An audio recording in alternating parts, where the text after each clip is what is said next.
Greetings, everyone. How's everyone doing? My name is Pedro Moore. I wanted to take the time out to talk to you guys about the cash flow quadrant by Robert Kiyosaki. But I want to do it in a unique way to help um, individuals understand the concept much better. And I want to do it by using some of our favorite Black sitcoms, whether present day or back in the day. All right, so let's get started. So a lot of us are familiar with Rich Dad Poor Dad, right? He in this book was a foundational book for anyone that is big on financial literacy. But for depends on how in depth you get into his books, you may or may not have heard of another book. There's a lot of books that he has, but you may not have heard of one of his additional books. If you have, great. But if you have not, the additional book is the Rich Dad Poor Dad Cash Flow Quadrant. Um, and this quadrant basically talks about the path to wealth and the different income streams that an individual can produce. The book, of course, goes in more detail, but today in this video session, I want to go over the general concepts, key takeaways in this particular book. So to get started, the cash flow quadrant, as I stated, is four ways that an individual can produce income. All right. In this quadrant, you see on the left side, you have the active side, and on the right side, the passive side. Active side is, think of a traditional job, which that's how most Americans are today. You trade time for money, right? Um, Most of the wealth is still owned. Well, I take that back. It's you're a job, you clock in. Sometimes you may have a salary, but a lot of times you're capped, right, in terms of how much money you can really make. However, majority of the individuals here in America, for pretty much all throughout the world, have a job. Okay, um, and so the general concept, you trade time for money. That amount of time you have available would dictate how much money you make. So then we drop down to self-employed. Depending on who you talk to, sometimes people view self-employed as a negative, and as a negative. Really, it's out of the out of these four quadrants, it's probably the worst box you can be in because you get paid like an employee, but you have the responsibilities as a business owner. So you kind of get hit hard. And what I mean by that is that self-employed behaves like an employee, as in they trade time for money. They get up, clock in. They don't if they're not trading their time, they're not making money. They go on vacation, they're not making money. They get sick, they're not making money. They have to perform a particular service in order to get money. So employee, most of us know exactly what that is. You can be a cashier, or you can even be a professional athlete, right? They make good money, but if they can't perform, that money's being taken away, right? So self-employed, think of a web developer, a freelancer, right? A person, an editor that likes to write articles for a particular blog. Sometimes they may be self-employed. General contractors, right? If they're working on a house, for some reason they get sick and they can't finish the job, they're not getting paid. But the general principle is they trade time for money. They trade time for money. Um, there's also some articles that mentioned that another reason why self-employed may not be the best category to be in because don't get me wrong, there are people that do make some good money being self-employed, even as an employee. But again, it's tied to the fact of they're trading time for money, and this is all about how to build wealth where you essentially do not have to trade time to bring in money. Okay, um, but they talked about how self-employed is probably the worst category to be in for upward financial mobility for especially underserved communities. Because, and I know firsthand where I talk to a lot of students about building a business, and they sometimes start and they price themselves wrong. Let's just say they worked at a job for $25 an hour. They say, you know what, I could do that job for $25 an hour, but they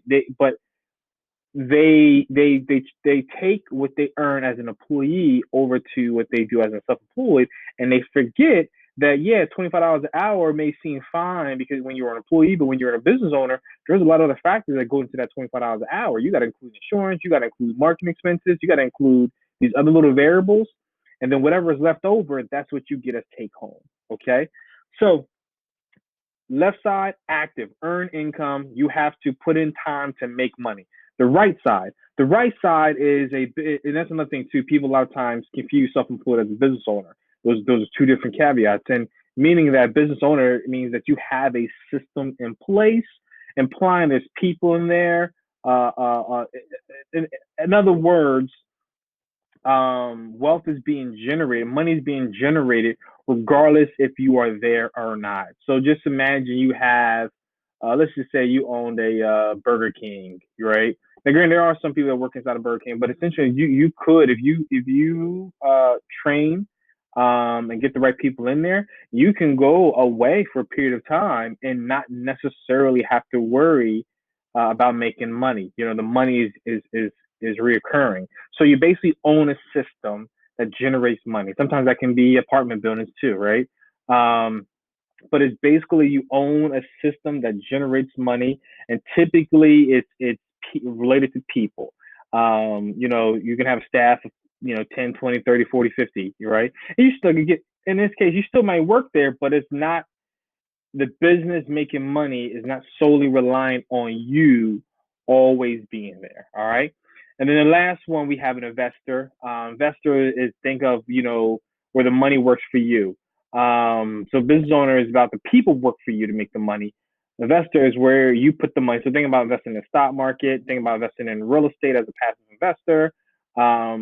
Even if you're a credit investor, you're a limited partner, you invest in private equity funds, venture funds, et cetera, et cetera. In those roles, you essentially don't do anything. You put out money, and the money comes back to you.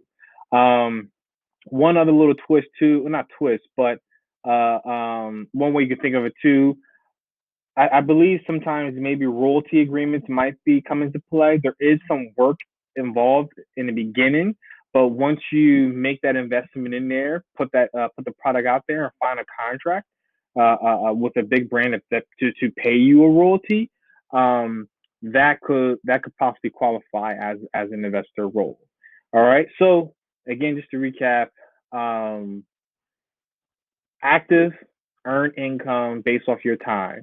You are leveraging your time, trading your time for money, whether self-employed or employee. Passive investor is that you're making money regardless of how many hours you put in. You don't have to put in necessarily a certain amount of hours in order to generate a certain amount of income. You could, in theory, you can essentially put in minimal hours and maybe even make more money, right? In theory. So now, here's why, I'm trying to relate this to the Black community, trying to give a little bit of a picture. Of course, most Americans are employees. Same thing with the Black community. We make up 12% of the workforce. That's almost 32 million employees. And also, too, I want to preface this as there's nothing wrong with where you are in this box. All right, this is just more of awareness and educate you, because all these boxes kind of help us all together. So 32 million employees. There has been a huge surge in entrepreneurship. I think I saw an article somewhere that said there's like 400% increase, and especially for Black women, which is awesome.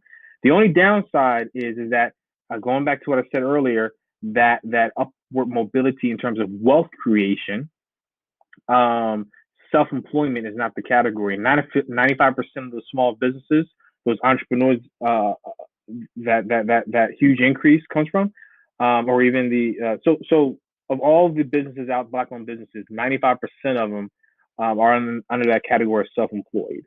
And again, the reason why that's, and some people can make some good living off of that. Don't get me wrong, but it's not tied to wealth creation because there's no assets necessarily to own. That's not transferable. You can't sell it. You cannot give it to your kids necessarily. Some people will try to do that, but if there's no real system in place, that means now your kid has to do exactly what you do in order to make that money. So in terms of business owners, we only have 5% of those businesses that are actually business owners. In terms of there's employees there, there's an operation there, there's a system there. So those individuals can actually build wealth by not always being there. Plus, they can always transfer that wealth in a form of giving it to the kids, allow the kids to build wealth through residual income. Also, if they want to sell the business, they have that opportunity too. And the statistic of 1% are blacks of investors. There wasn't really a lot of hard data from this, but I just took this from the venture capital world. I think of angel investors. But I believe that's still relevant, even from all asset classes.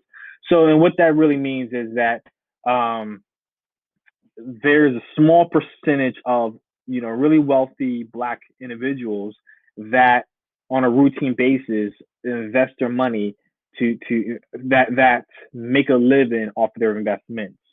There's a very small percentage that actually that does do that.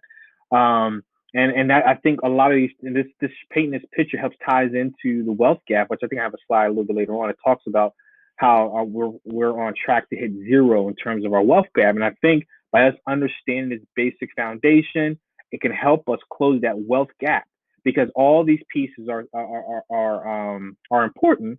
And I show these arrows because essentially anybody can be in any of these categories. Not necessarily anything wrong with being in these categories, but have these show the path. So at one point, all of us are going to be an employee. Some may not, but there's a good chance they might be self-employed. For those that never, some people just start off to just work for themselves from the gate. So, but it's okay because you can start off as an employee, maybe starting a business, and most businesses do start off owners and sole proprietor because it's just you with the idea, maybe a partner, maybe. But then as you scale and grow the business, you now built this nice empire, right? You're a business owner where you essentially don't have to be there on a routine basis, and hopefully you're making well over six figures. You're now considered a accredited investor, so now you can also make more investments into other asset classes and start participating even in this investor category. Or you can just sell them business entirely and take those proceeds to live off of, and definitely just be an investor 100%. And again, going back to the point of upward financial mobility, the U.S. tax code is designed to favor large businesses and investing in general. And I just give you some examples. We all heard a story about Amazon not paying any federal tax. Here's a couple other corporations in 2008 didn't pay any federal tax. And it's not that they're doing anything criminal.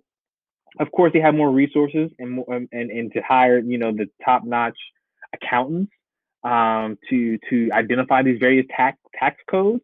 For example, I think Amazon got a lot of credit for doing a lot of R&D work. And if you do a lot of research and development, for those who don't know, which allows you to basically, if your company focuses on more research technology, put more emphasis on creating new innovation on products, services, etc., you may be able to qualify for a tax credit. I don't think you have to be that large, but again, it's you just have to have somebody be able to dig through all those things and now allow you to figure out how to maneuver through the tax laws. And then as an angel investor, if you are considered a credit investor, they want to help create jobs through new businesses. They provide a lot of, sometimes even local states. I think in state of Delaware, they have some kind of angel tax credit where if you invest in a particular startup, if you have, I don't know the details on it, but you basically get a tax credit if you invest in tech startups. All right. So there's a lot of benefits when you are on that side of the table, the passive side. There's a lot more tax benefits and a lot more creativity that you can do as a way to build wealth. So with that being said, I love Black sitcoms, especially the positive ones. Some of my favorite is the Different World of Cosby's, of course. That's how Different World kind of came about. I'm starting to feel more of Blackish a little bit. I'm Family Matters. Live with My Wife Got Me on Live with Single, of course, Fresh Prince. The list goes on, right? There's some that I'm not that big of a fan, but I've watched mostly all of them. But as I got older and started having that nostalgic feeling out, and I revisit a lot of these shows, there's a lot of nuggets that I didn't see when I was younger that they alluded to about most of these people had a job. Some of them had businesses, but a lot of different backgrounds. And I'm like, man, this is really, really interesting. So I took the time, to figure out what shows. It was a little hard for certain categories in this quadrant to make it really to help paint the picture of that cash flow quadrant to give you a visual example of someone in that particular role. All right. So let's go ahead and get started. And there's probably more, but I found two for each category. So starting off, right, we talked about the employee, and I put these two.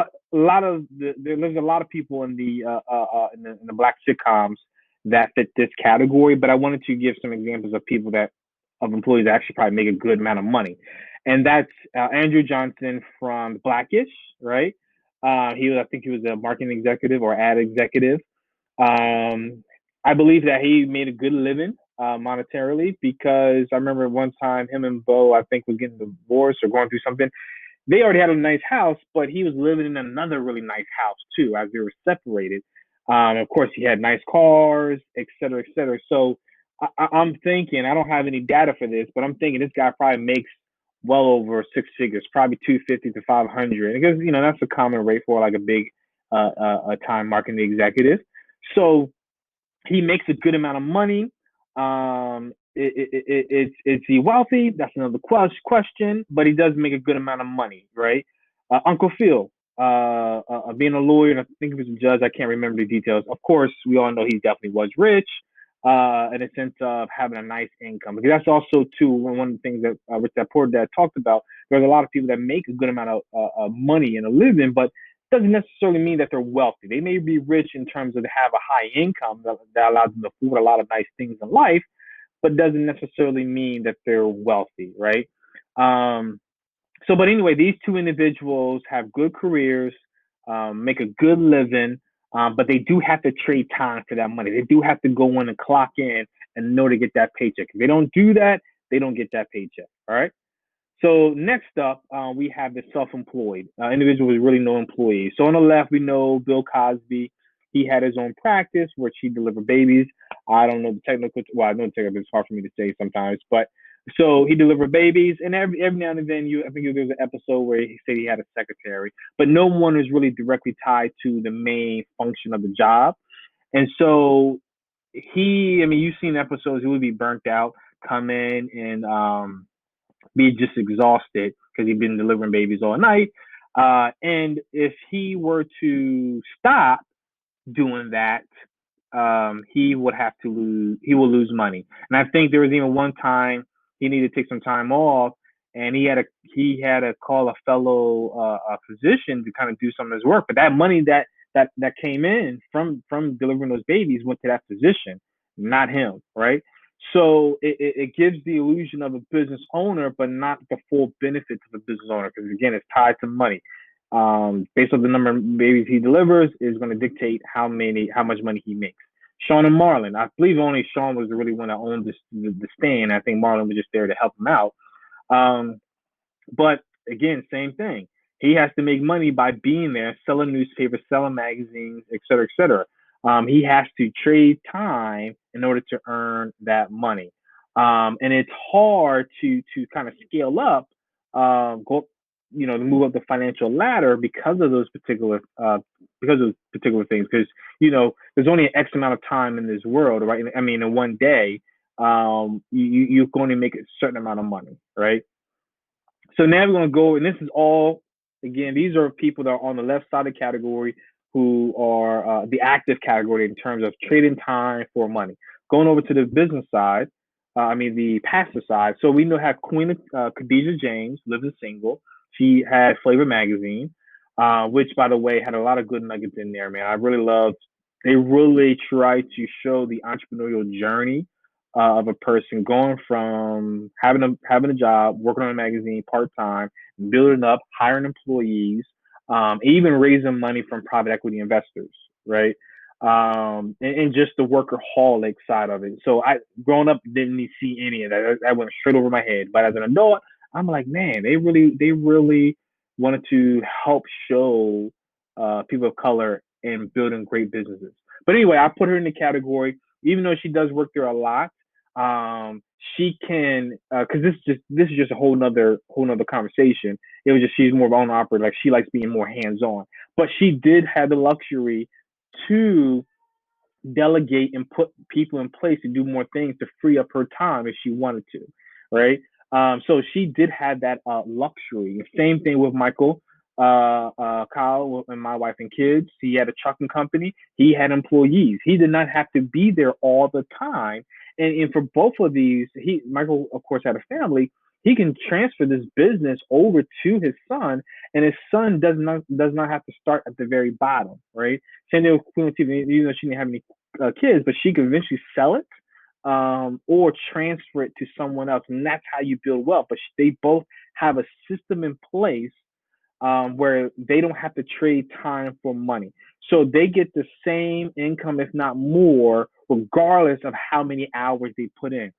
So if they put in a lot of hours, that's more of a personal thing than them it being tied to money, right? Because sometimes some people are just naturally workaholics and they want to be there all the time. So lastly, the investor. This one was a little bit harder to do because it wasn't too many folks, but I think I found two people that are close to this. So we have George Jefferson, we all know, who had the dry cleaning company, and I again I love this concept too, just showing black wealth. And I put him in the category of investor because he actually owned multiple stores, multiple units, so which afforded him to, of course, not have to be there. I mean, he can probably even bleed over to, a little bit to the business owner side as well. But he basically made, when he got his, I think he got his money, original money, from an accident or something like that. But he took that money, invested in one store, and scaled it and bought it a lot of others. So he allowed his money to help grow and build his wealth. Mr. Gaines, is a lot of people won't realize it because he's mostly known for the restaurant. And the restaurant, you could probably put him as a self-employed, maybe even business owner, because he was in there day in and day out. But what made me put him in that category is because there was a show where there was an episode where he had owned an apartment complex and he leased it out to Dwayne and his partner in crime, Ron. Um, and in addition to that, he lent money to one of the students for tuition with interest. He even made a point to say that. So it made me think in a subtle way. They made it. They Mr. Gaines was actually rich, even though he worked day in and day out at the restaurant. Maybe that was just pure luck. I mean, not pure luck, pure joy, because he likes being around the kids, and that was just something. Cause some that is the thing too. Some people just, especially older folks, they just love doing what they do, and they do it all the time. But through those scenarios, it made me realize you can't just lend people college tuition, right? Just off the whim. You can't just own an apartment building, just off the whim. So it told me that he has some bank in a subtle way. So I put him in the category where he knows how to take money and make it grow. All right. So why is all this important to know? Again, I mentioned earlier, there's research that shows that our wealth is going to be zero by the time we're at 2053, unless we make some drastic changes. And so this just try to help give you guys perspective of the path to wealth that we need to really help close that wealth gap. We need to have a lot of ownership in assets. We need to own as much assets as possible, and most of those assets, on the left side, you're not owning anything, right? On the left side, you're an employee. There's nothing you own. Self-employed is not. I mean, yeah, you have a corporation, but it's really, in theory, nothing you own. Owning something is where you have a tangible asset that can be transferable. Keyword transferable, and I mean that by um, either the business itself, the system itself, like Auntie Anne's. I remember doing some training with Auntie Anne's, and they really have their whole system down, right? The way they license that out, and so she created a formula for the recipe for the pretzels, and a formula to sell it. And that right there, that becomes a tangible asset that you can either sell it to somebody else, or you can give it away so that, let's say, to a family member, for them to continue to yield dividends or build wealth after that. There's a lady. Oh my gosh, I'm drawing a blank. There's a burger company out of California, In-N-Out Burger. The young girl that her grandparents built In-N-Out Burger eons ago. When she came in the 30s, they gave her equity in it, right? And her wealth just skyrocketed as a result of that. And now she's a CEO, and I think she's a billionaire now, simply because her parents built the system. They became business owners and built the system. And that's where us people of color need to, wherever we are on this left side, because I know a lot of us are, including myself, at one point or another, we got to move to this right side.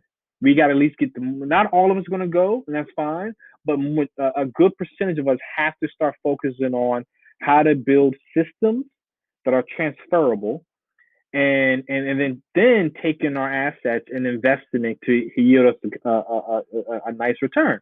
And I say that because all this has to tie in together, because the investors have to invest back into these businesses, right, to help these folks grow. So this is why this part is important, because as we make our money, we now got to invest back in our community, not invest back in the community as a charity, because a lot of times people say that. No, I'm definitely in favor of getting some returns. So take that money and invest it back in another system that can yield you some more money potentially, right? So as a take home, again, left side, you trade time for money. This is called active income. We have uh, uh, Uncle Phil, um, Anthony Anderson with, oh man, I'm sorry, Andre Johnson. That's right. Andre Johnson, and as an employee, they don't necessarily have any wealth they don't have anything that's transferable. They have to clock in and earn their money. Same thing with Dr. Phil. Excuse me, Seacliff Huxtable. He has a practice, but it's only him that's delivering babies. If he had other physicians under him as employees, that's a different scenario, because he could have given that business to his son at a later date if he wanted to, and maybe he has a whole system that has doctors under him that go out and deliver babies. Same thing with Sean, right? If he built this, because like I said, a lot of businesses start as a self-employed operation, and that's fine. But then they scale. So what if he built a franchising model where he could got a system for newsstands? He first maybe got himself in a couple other newsstands, maybe one or two employees, maybe a couple of different other locations, and then create a formula where he now sells that franchising model. So that way he can scale across the whole U.S. Then that's easily how he moves into, how him and Huxtable move into this business owner category, right? And now they now have a system that's transferable, as in can be sold. They don't have to always be there to make money. It just goes. And so for Queen Latifah and Michael, as they continue to grow their business, Queen Latifah already had a private equity investor come in and buy a stake of a company, which increased her stake, her value in the business. But eventually, she would like to possibly sell it. I'm pretty sure they won't want to sell it too. Same thing with Michael. So what if let's just say they all have the option to give it to their kids, but a lot of times people think that oh, let's give it to my kids. Kids, they don't always want it. They don't always want it. So what else you gonna do? You ain't gonna work there the rest of your life, so you gotta sell it. So then you sell it, you take those proceeds, that profit from the sale, and you become these guys, right? These investors who can give out loans, who can invest in a company, take percentage of the company to help these companies grow, right? Because the investor that backed Queen Latifah was a black guy.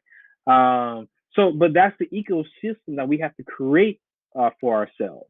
So everybody plays a role. Now, even for the employees can be high income earners. They count as credit investors. They can kind of skip the line and become investors as well, even though during the day they do have the clock and trade time, but they earn enough. They can also have some money left over to participate, just like Mr. Gaines and George Jefferson. where they can invest in other businesses, other systems. So they can kind of skip the line and do this. And same thing actually with these folks too. Because I'm pretty sure Hika Huxtable probably made a good amount of money just because of his profession itself. He can play a role as an investor to invest in systems to grow. All right. So I hope this was helpful. Thank you so much for taking the time to watch this video. But please post any comments. If there's another character that you think can fit in one of these boxes, please post a comment. Because I'm pretty sure I missed some people. I was just, there's so many sitcoms out there. But yeah, feel free to share who else you think should be in these boxes. All right. Be blessed. Thank you.